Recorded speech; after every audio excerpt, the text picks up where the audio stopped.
Demandez le programme avec Dominique Chimbakala. Et on commence avec cette exposition à Paris consacrée à l'artiste danois Olafur Eliasson. On découvre maintenant quelques-unes de ses œuvres.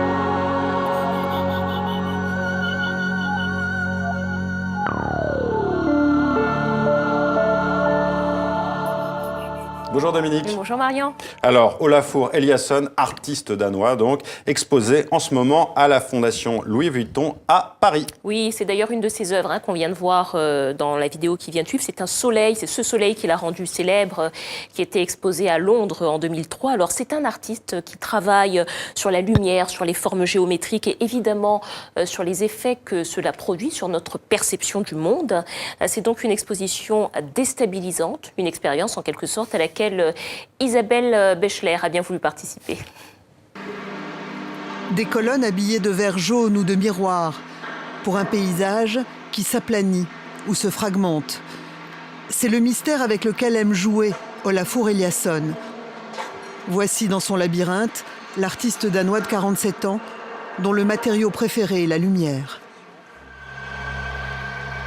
Une seule lampe, quelques croisillons et un mur tendu de miroirs plus tard, il démultiplie l'espace et prive les visiteurs de leurs repères. À travers des lentilles qui s'ouvrent sur le bâtiment, l'artiste a voulu dialoguer avec l'architecture que l'on perçoit à l'envers. Au fond de notre œil, l'image est inversée également. C'est notre cerveau qui rétablit les choses. En fait, ici, on regarde un œil. Tout ça pour montrer que les règles ne sont pas immuables. La gravité, la réalité, tout cela est relatif. Juste un horizon rougeâtre, un sol bombé et des miroirs. Olafur Eliasson joue avec nos sensations. Il remet en question notre place dans l'univers. Toujours préoccupé d'écologie, il a réfléchi sur la pollution de l'eau avec des colorants inoffensifs en Islande, Suède et Japon. Ou à l'aide d'une chute d'eau éclairée au solaire sous le pont de Brooklyn à New York. Impressionnant. Autre exposition, Dominique, mais cette fois, on va parler peinture, exposition d'œuvres de l'école réaliste. Oui, c'est une exposition qui a commencé la semaine dernière à la Fondation Pierre Arnaud à Lens, en Suisse. Alors, on entend par réalisme cette école de peinture qu'on a connue au XIXe siècle, le but étant de dépeindre la vie quotidienne, la société de la façon la plus réaliste, en tout cas la plus proche de la vérité.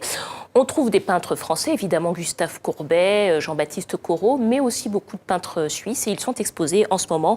Je vous propose de regarder ce reportage de nos confrères de la RTS. Nu sur un tapis rouge du Vaudois Félix Vallotton. La réalité comme elle vient, sans l'idéaliser. La Fondation Pierre Arnaud présente le réalisme ou la symphonie des contraires. Réalisme poétique, engagé, utopique ou encore social. Le réalisme, c'est aussi peindre les gens dans le quotidien, des gens qui ne sont pas forcément connus, des ouvriers. L'énigme du réalisme, c'est aussi ce contraste entre modernité et mélancolie. Gustave Courbet, figure emblématique du courant. Il s'agit pour Courbet de s'inspirer de la réalité du monde qui l'entoure, comme ici ces falaises d'Ornans qu'il connaît par cœur. Tout dans ce tableau semble assez vraisemblable, figuratif, et pourtant tout est faux. Gustave Courbet a pris une montagne ici, il a pris une rivière là, il les a assemblées et il a fait un paysage qui est totalement imaginaire. La Fondation Pierre Arnaud aura déboursé 600 000 francs pour ses prochains mois d'exposition. On aurait bien voulu les faire un peu plus longues, mais c'est lié au prêteur. De se dessaisir de son tableau pendant plus de 4 mois, c'est un problème. Les prêteurs n'aiment pas bien ça, on les comprend. À mi-chemin entre plaine et montagne, cet écrin de verre abrite une collection digne des grandes capitales. Voilà, c'est une exposition qui est à voir jusqu'au 19 avril. Et qui fait envie. Et on termine, Dominique, par un reportage sur le patrimoine. Vous nous emmenez en France pour une exposition de bijoux inspirés de la dentelle d'Alençon. Ah oui, alors c'est une artiste orfèvre, Sarah Brand, qui expose ses œuvres au musée des Beaux-Arts d'Alençon, en Normandie. Elle est dentelière sur or. Elle s'est inspirée de la dentelle du Point d'Alençon, qui est une des dentelles les plus fines au monde, qui est d'ailleurs classée au patrimoine mondial de l'humanité. Alors l'exposition se présente vraiment comme une rencontre entre des pièces de dentelle traditionnelles et ses œuvres, ces bijoux de Sarah Brand. C'est un reportage de nos confrères de France Télévisions. En or ou en tissu, en matière de dentelle, il y a de quoi perdre le fil. Un indice, ces objets exposés ici sont tous des bijoux. Quoi de plus normal au musée des Beaux-Arts d'Alençon? Les amateurs se pressent devant les vitrines pour admirer ces pièces de collection.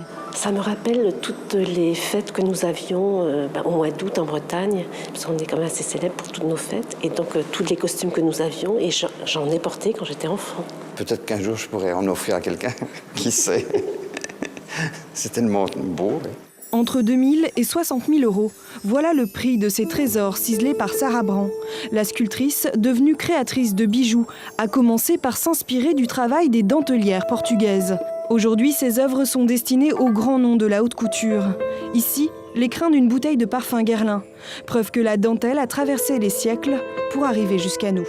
On n'est pas très loin des grands cols, des jabots, des fraises qui apparaissent déjà au XVe, XVIe siècle.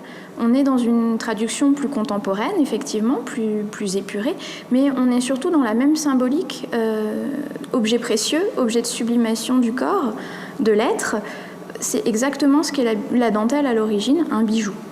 Depuis le 1er octobre, la fréquentation du musée a augmenté de 35%. Résultat, l'événement est prolongé jusqu'au 4 janvier. Merci Dominique Chimbakala. On vous revoit le week-end prochain. Au week-end prochain. À bientôt. Et l'actualité culturelle, c'est aussi cette anthologie publiée par Philippe Bouvard, le journaliste ancien animateur des Grosses Têtes et l'invité de Patrick Simonin.